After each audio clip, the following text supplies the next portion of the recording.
கங்கா திட்டினதையே வந்து குமரன் வந்து மனசு கஷ்டப்பட்டு நினச்சிட்டே இருக்காரு. அப்படியே வந்து ரொம்ப சோகத்தில் வந்து போயிட்டே இருக்காரு. ஒரு இடத்துல போய் நின்றுட்டு அப்படியே யோசிச்சுட்டே இருக்காரு. இந்த மாதிரி ஆயிடுச்சே, என்ன பண்ணுறதுன்னு தெரியலையே, நான் வேஸ்ட்டு, நான் ஏன் இப்படிலாம் பண்ணேன், இப்போ எப்படி இந்த பிரச்சனையை வந்து நான் தீர்க்க போகிறேன், கங்கா எப்படி என்னை மன்னிப்பா அப்படின்னு சொல்லிட்டு அவர் மனசு கஷ்டப்பட்டுட்டே இருக்காரு. இந்த சூழ்நிலையில் கரெக்டாக அங்கே வராரு நம்ம நிவின் வந்து பார்த்துட்டு ஏன் இப்படி சோகமாக இருக்கீங்க நானோன்னே இந்த மாதிரி நடந்த பிரச்சனையை வந்து சொல்கிறாரு.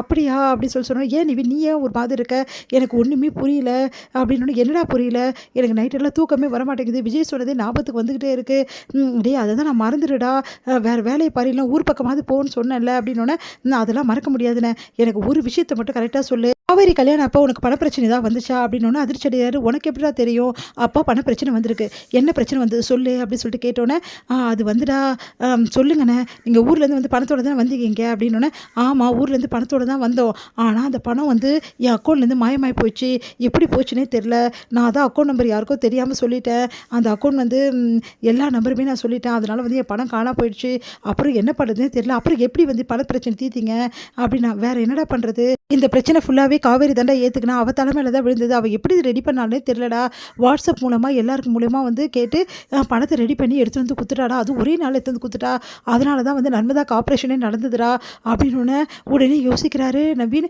அப்போது வந்து கண்டிப்பாக இந்த பணத்துக்காக தான் வந்து அந்த விஜய் அக்ரிமெண்ட்டுக்கு வந்து கல்யாணத்துக்கு வந்து சம்மதிச்சு கல்யாணம் பண்ணியிருக்கா காவேரி. ஐயோ காவேரி இப்படி போய் மாட்டிக்கினியே அப்படின்னு சொல்லிட்டு செமையாக டென்ஷன் ஆகிறாரு. டே என்னடா எதுவும் யோசனையில் இருக்க, என்னடா விஷயம் அப்படின்னா, அதெல்லாம் நான் அப்புறம் பேசிக்கிறேன்னா, நான் முதல்ல கிளம்பணும் அப்படின்னு சொல்லிட்டு கிளம்புறாரு.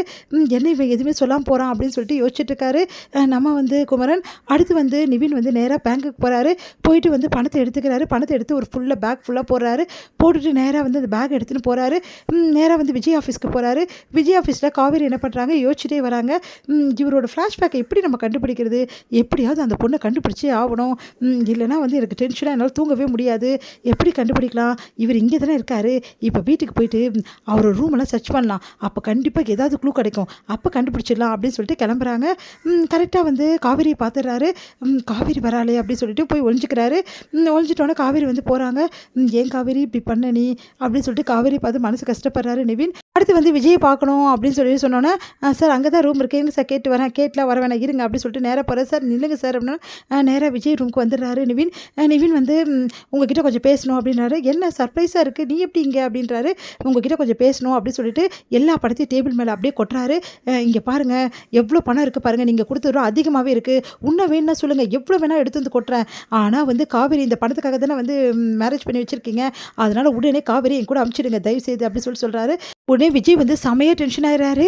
முதல்ல இந்த பணத்தை எடுக்கிறியா அப்படின்னோடனே, ஏன் சார் உங்களுக்கு கொடுக்க வேண்டிய பணத்தோட அதிகமாக தானே இருக்குது, இன்னும் எவ்வளோ வேணாலும் கேளுங்க, நான் தான் சொல்லிட்டேனே, தயவு செய்து காவேரி அனுப்பிச்சிடுங்க சார், உங்கள் பணம் தான் உங்களுக்கு வந்துச்சுல, நான் பணத்துக்காக தான் கல்யாணம் பண்ணேன்னு உனக்கு தெரியுமா, சார் பணம் தானே சார் 2 பேருக்கும் கல்யாணம் ஆயிருக்கு, அது காவேரிக்கு அப்போ தேவைப்பட்டுச்சு பணம், அதனால நான் கொடுத்தேன், புரியுதா, காவேரி இதுக்கு சம்மதிச்சு தான் என்னை கல்யாணம் பண்ணிக்கிறா, இப்போ எங்களுக்கு இன்னும் ஒரு 10 மாதம் வந்து கான்ட்ராக்ட் இருக்குது புரியுதா, அந்த கான்ட்ராக்ட் பிரகாரம் காவேரி ஏன் கூட தான் இருக்கணும், முக்கியமான விஷயம் என்னன்னா காவேரி இப்போ ஏன் பொண்டாட்டி புரியுதா, ஏன் பொண்டாட்டி அனுப்ப சொல்கிறதுக்கு நீ யார் முதல்ல அப்படின்னா, நம்ம ஒரிஜினல் ஹஸ்பண்ட் மாதிரியே சீன போகிறீங்களா சார், நீங்கள் தான் ஒரிஜினல் ஹஸ்பண்ட் இல்லைல்ல, அப்புறம் எப்படி சார் காவேரி உங்களுக்கு பொண்டாட்டி ஆவா, இங்கே பார் ஒரிஜினல் ஹஸ்பண்ட் இல்லை இருக்கலாம் சொல்லக்கூடாது, கான்ட்ராக்ட் மூலமாக கல்யாணம் பண்ணியிருக்கோம், ஆனால் நாங்கள் கல்யாணம் பண்ணியிருக்கோம் புரியுதா, @% காவேரி என்னோட லீகலாக என்னோட ஒய்ஃப் புரியுதா அப்படின்னோடனே, சார் இங்கே பாருங்கள் சார் காவேரி அனுப்பிச்சி விடுங்க சார், நான் அனுப்ப முடியாது, உன்னால் என்ன வேணுமோ பண்ணிக்கோன்றார்.